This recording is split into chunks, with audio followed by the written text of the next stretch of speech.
अरुण मिश्रा जी हैं, और एक इधर हमारे विक्रम भाई मेहता संसार पक्षी पिताश्री हैं। इन दोनों के बीच में भी काफी एक अच्छा चर्चा भी चलती रहती है कई बार। तो अब हम अरुण मिश्रा जी को सुनेंगे, क्योंकि ये यूपी के एक बहुत ही सुंदर व्यक्तित्व हैं, प्रभावी अध्यापक भी हैं, और कई क्लास के बच्चों को ये पढ़ाते हैं। क्योंकि शिक्षा देने का जो कार्य है वो एक तरह से गुरु का कार्य होता है। अध्यापक एक तरह से गुरु होता है जो बच्चों को शिक्षा देता है। इन्होंने कई संस्कृत की भाषा की शिक्षा हो, गणित की शिक्षा हो, और भी कई विषयों की शिक्षाएं देते हैं। तो हम अपने मिश्रा जी से सुनेंगे कुछ बात, एक अच्छी बात। तो देखिए, ईश्वर भजन भक्ति जो है ये तो अति आवश्यक है। ईश्वर का भजन करना और ईश्वर का ध्यान करना ये हमारा मानव जीवन का परम कर्तव्य होता है। एक बार प्रभु श्री रामचंद्र जी ने अपने ही मंडलियों में बैठे हुए थे और वहाँ ऋषिगण और देवगण आज सभी बैठे थे, आपस में वार्तालाप हो रहा था। तो स्वयं वहाँ प्रभु ने कहा कि बड़े अभाग्य मानुष तन पावा, असुर दुर्लभ सद ग्रंथ निगावा। बड़े भाग्य से यह मानव तन मिला है। ये मानव शरीर कई जन्म जन्मांतर से घटता हुआ रगड़ता हुआ 84 योनियों में भटकता हुआ तब हमें ये शरीर मिली है। यह मानव रूपी शरीर महान है, महान तप का योग है। ये मानव रूपी शरीर सबको नहीं मिलता। मानव रूपी जन्म लेने के लिए प्रभु भी लालायित होते हैं, जिसके लिए भगवान को स्वयं इस पृथ्वी पर जब जब हो ही पाप, माने जब जब इस धरा पर यदा यदा ही धर्मस्य ग्लानिर्भवति भारत, जब जब पृथ्वी पर धर्म की हानि हुई है तब तब ईश्वर का माने यहाँ प्रादुर्भाव हुआ। तो हम ही मानव जन्म पा करके अगर हम अपने को न सुधार लें और इस मानव रूपी जीवन को न सुधार दें तो अन्य योनियों में हम नहीं सुधार सकते। काग योन में नहीं सुधार सकते, सूकर योन में नहीं सुधार, किसी पशु पक्षी जीव जंतु की योन में हम नहीं सुधार सकते अपने योन में। इसलिए मानव शरीर जो है महान होता है। मानव तो ईश्वर का एक स्वरूप है।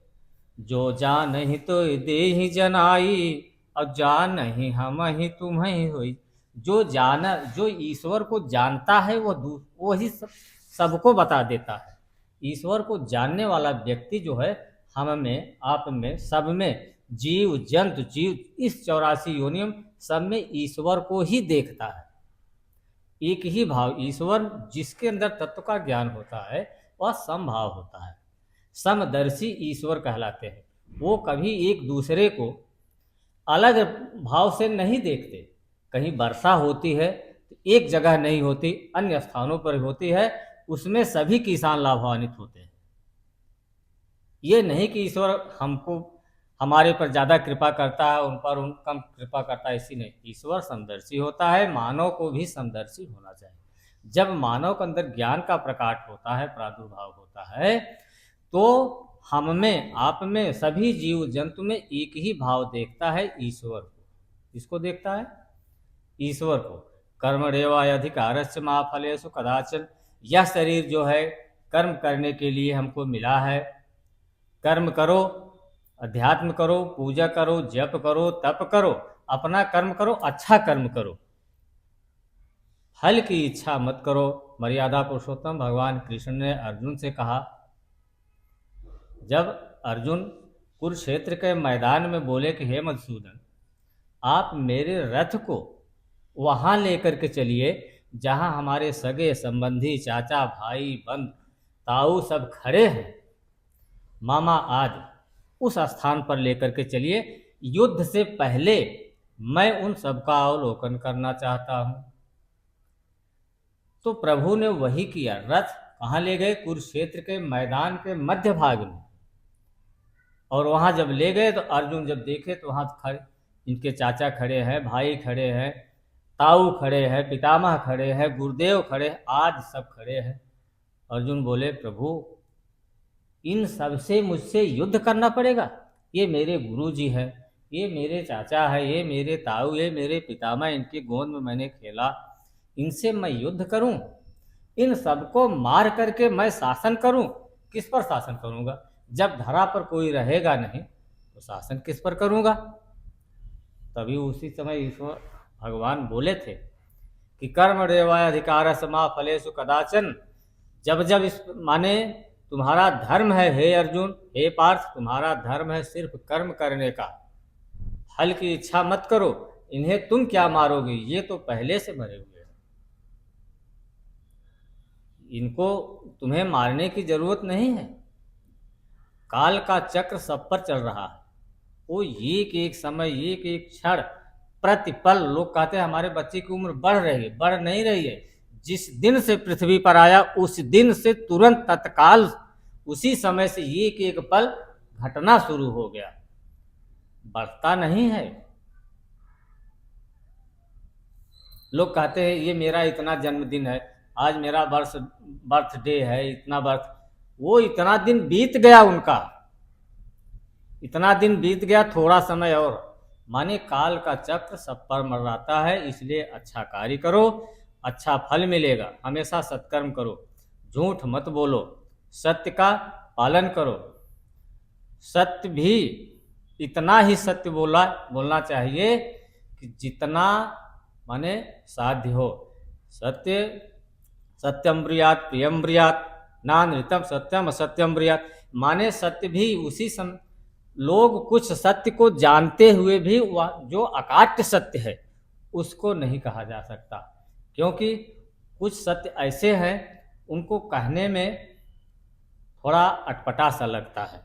जैसे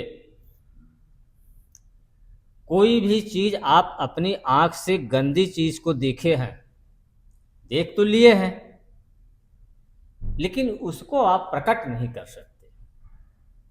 है सत्य लेकिन प्रकट नहीं कर सकते। तो ऐसे ऐसे कुछ सत्य ऐसे हैं कि जिसको आदमी देखते हुए भी पीछे कर देता है, लेकिन असत्य भी एक जगह बोलना पड़ता है। उस जगह बोलो जहां किसी का प्राण संकट में हो और आपके झूठ बोलने से उसका प्राण बच जाए, वहां झूठ एक बार बोलना चाहिए।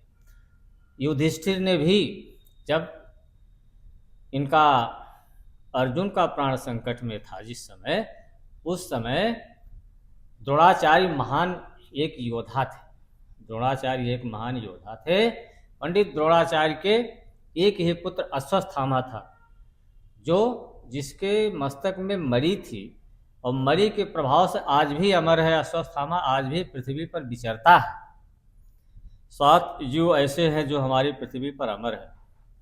हनुमान जी, भोलेनाथ, दुर्गा जी, अश्वत्थामा, कृपाचार्य और नारद जी और परशुराम जी, ये ऐसे 7 जीव जो हैं आज भी हमारी पृथ्वी पर विचरण कर रहे हैं। इनको अमरता का वरदान मिला है। तो द्रोणाचार्य जी जिस समय युद्ध कर रहे थे उस समय पांडवों का प्राण संकट में पड़ गया। तो पांडव भगवान से पूछे कि प्रभु जिस प्रकार से गुरुवर युद्ध कर रहे हैं इनको जीतना तो असंभव है। तो भगवान बोले कि अगर इनको विचलित किया जाए, इनको विचलित किया जाए तब जीता जा सकता है। बोले विचलित कैसे? बोला इनका एक ही पुत्र है अश्वत्थामा, अगर उनके विषय में कुछ थोड़ा सा झूठ बोला जाए तो विचलित हो जाएंगे। तो युधिष्ठिर बोले प्रभु अश्वत्थामा तो अजर अमर है, उनको तो मारा नहीं जा सकता। कहें फिर भी झूठ तो बोला जा सकता है। वहां झूठ बोला गया। क्या बोला गया? एक अश्वत्थामा नाम का हाथी था, भीष्म ने उसका पैर पकड़ करके फेंक दिया आकाश में, और फेंक दिए वहीं वो वहां से गिरा नीचे चट से खत्म। और उसी समय युधिष्ठिर बोले युद्ध भूमि में अश्वत्थामा मारा गया, नरो या कुंजरो, नरो या कुंजरो, नरो या कुंजरो, कुंजरो शब्द जैसे उन्होंने बोला भगवान अपनी शंख को बजा दिए। यह शब्द द्रोणाचार्य के कान तक नहीं पहुंचा।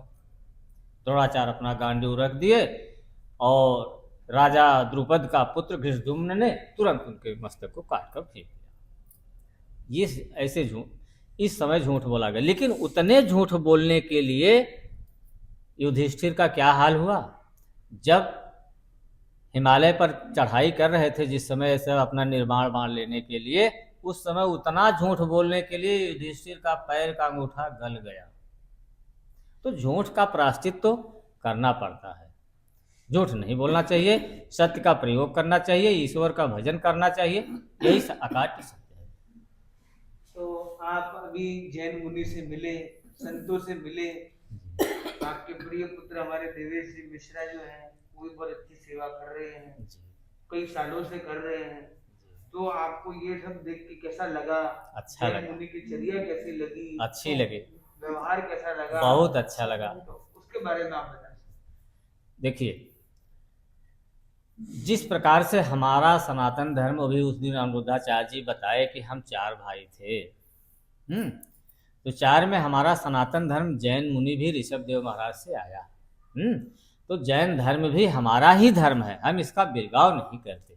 इसलिए आप सबका भी सर्वों पर सम्मान है और आप लोगों का आचार विचार व्यवहार बोल चाल हमारे धर्म से मिलता जुलता है, हम उस पर माने सम्मान करते हैं। यही माता जी को कैसा लगा यहाँ पे बहुत व्यवहार? अच्छा लगा हमको।